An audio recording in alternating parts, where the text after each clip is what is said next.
G'day and welcome back to Support Coordination Software. My name's Sean.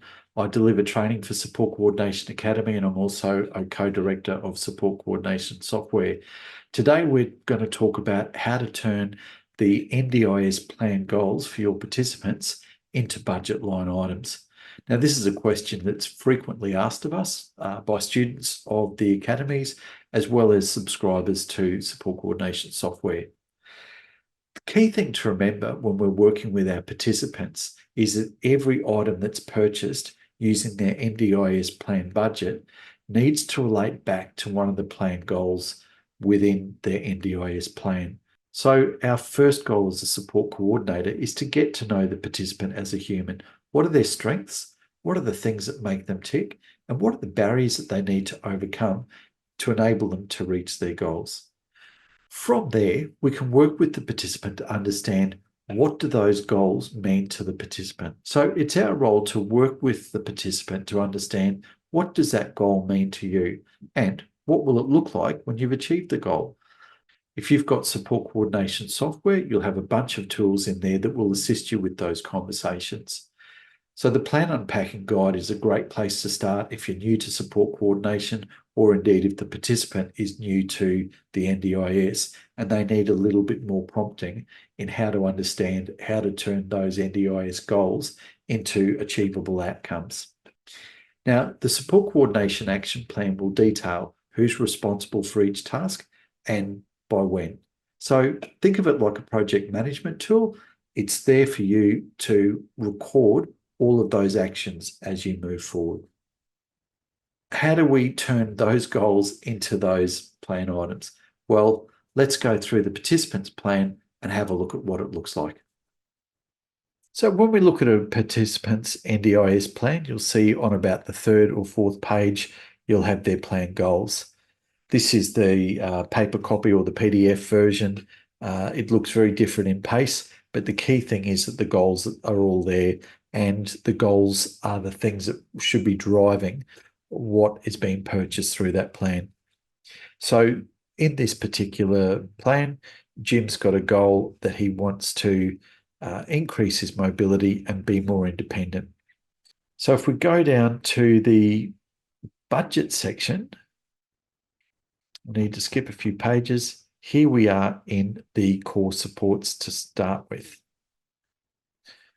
And as that identifies quite articulately, the core support could be used flexibly to help with these daily activities. Now let's have a look at a couple of possibilities in this case. In Jim's case, he might require some daily living supports. First of all, we'll go to the budget sections, the assistance with self-care. This is all of the line items that relate to a person being cared for within their home or within their living environment. And as I said before, it is extraordinarily flexible.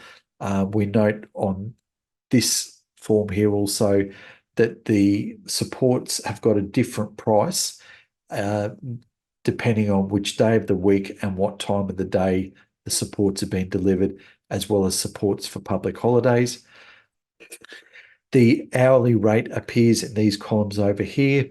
Again, there's a lot of information there, but the key point is the assistance with daily life is what you'll be looking for in that circumstance. I'll just expand that column for you so you can see those sections. And you can see there it includes SIL. So now that we've looked at how to find the line items within the support catalogue, we can have a look at the capacity building supports. Now, in some cases, the capacity building supports are not as flexible as the core supports.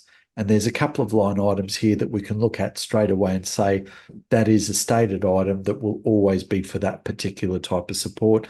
The improved life choices, which is for plan management funding, that will always only be able to use for strictly that purpose. You'll notice here we've got the improved daily living skills, CB daily living, and we've also got the improved health and wellbeing items within the budget. Now, they're two items that may not be interchangeable depending on how it's written in the budget. And let's have a look at the Excel document. So within the capacity building budget, you can see there's only a limited number of line items for increased social and community participation. Again, I'll just expand that column for you to see. And there's only a couple of items that we could probably use here for Jim's situation. I would say this would be one of those line items, the skills development and training outside of the times that the exercise physiologist has available to them with the plan. So quite often we have more highly skilled support workers who work at a higher hourly rate than our daily living supports. It's incumbent upon them to have written reports as well as working towards a particular goal that is more specific than the NDIS plan goal. Now let's go back to the plan. And we've got the improved health and well-being, and this is for the exercise physiologist. And again, if we look at improved health and well-being, we can flick down to here. And within this section here, we can see exercise physiology. We've got a couple of line items there that the exercise physiologists can use. Again, you can find the hourly rate within that line item, as well as the code that needs to be included in the invoice from any provider that's wanting to bill for those supports. So some of the other factors to consider when we're looking at a participant's plan is how is the plan managed? In this case, we can see that the core supports will be plan managed. The transport is self-managed, and that'll be the case for just about 98% of your participants that you're working with. First of all, NDIS managed supports can only be delivered by NDIA registered providers, and a stated support means you can only use the line items in the support catalogue which relate to that type of funding. Now, if we look down here at the improved health and well-being and the community participation, both of those are neither stated nor are they agency managed. So that means you can use any line item within the CB Health and Wellbeing to purchase the support using that budget. Indeed, with the social and community participation, you can use any line item under that for this part of the budget. Because they're plan managed, you can purchase those supports from any provider that specialises in these types of supports. They don't need to be registered providers. If we go down further, we can see that the coordination of supports funding, that's level 2 support coordination, is agency managed and stated. So that means we can only use those funds to purchase level 2 coordination of supports. So the key thing to remember when we're working with our participants is that we're looking at the participant as a person. We're trying to see what those goals mean to them. And then from there, we can determine how we can utilise the budget to purchase the supports that are going to meet their needs and assist them to achieve those goals over the life of the plan. So if you've got any questions, contact the Academy or contact Support Coordination Software via our websites or via the info emails, and we'll be sure to help you out there.